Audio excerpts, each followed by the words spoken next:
Welcome to our Sunday Talks. I'm Aidan. And I'm Ashley. We're so glad you're here. We're going to talk with you a little bit about some of our spiritual practices, what we do on a daily basis. Just give you an idea of some things that we do and what maybe you might want to incorporate into your practice, or any comments you might have about what we do are always welcome. I just thought it was kind of important to talk about how spiritual practices don't have to be something big and huge and drawn out, or take something that takes hours long. You can incorporate a small spiritual practice every day. Right. For me, when I get up in the morning after I say goodbye to everybody and I start drinking my coffee and I head back to the bedroom. In our bedroom, I have a small table, a little altar that I like to kneel at to do my morning meditation.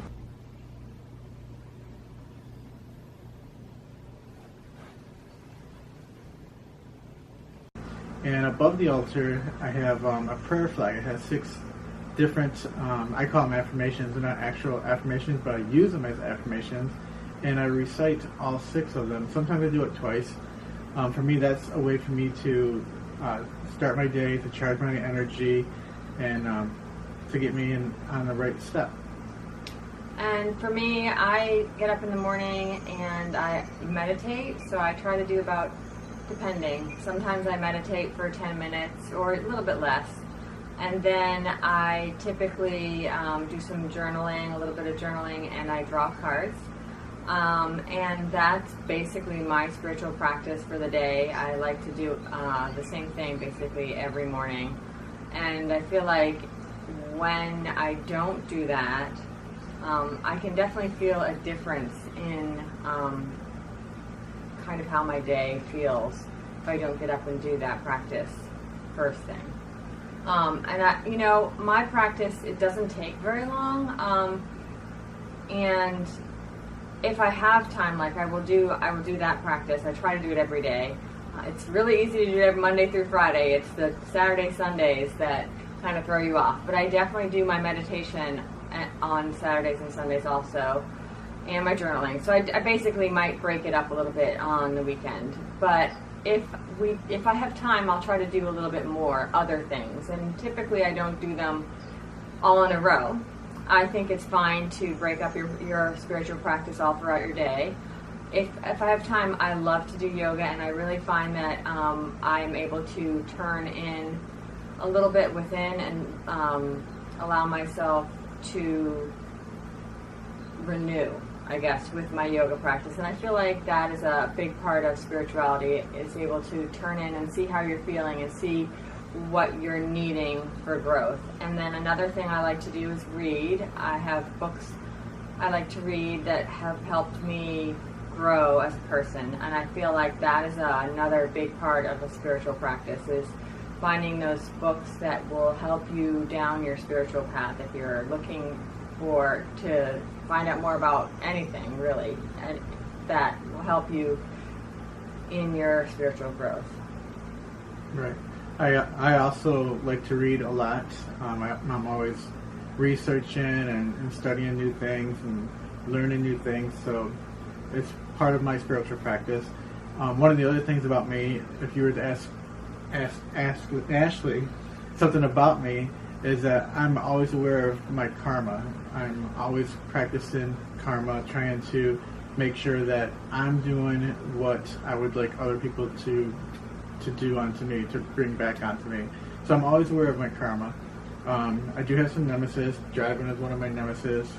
I'm always working on that.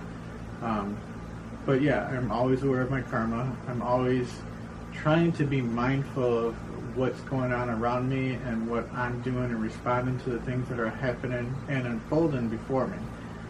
So that's a simple little practice that I do, is just trying to be more aware and more appreciative of the things around me and the things that are going on. And I think, when we're talking, it all sounds so beautiful and wonderful, and we're so spiritual, but I think it's important to make note that we all have our good days and our bad days. So we all have those days where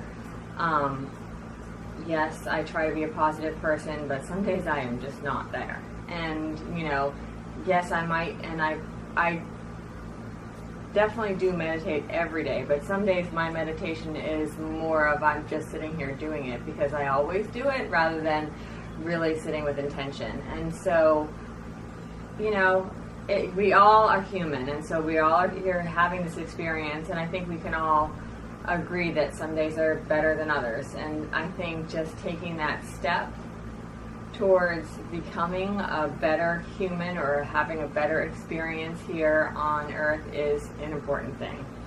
So yeah, and the idea of community for truth consciousness is that you don't have to do this alone, and actually it's better to have somebody who has your back, who, you know, can nudge you and say, hey, you know, don't let those negative thoughts linger, because all you're doing is creating more of the same thing.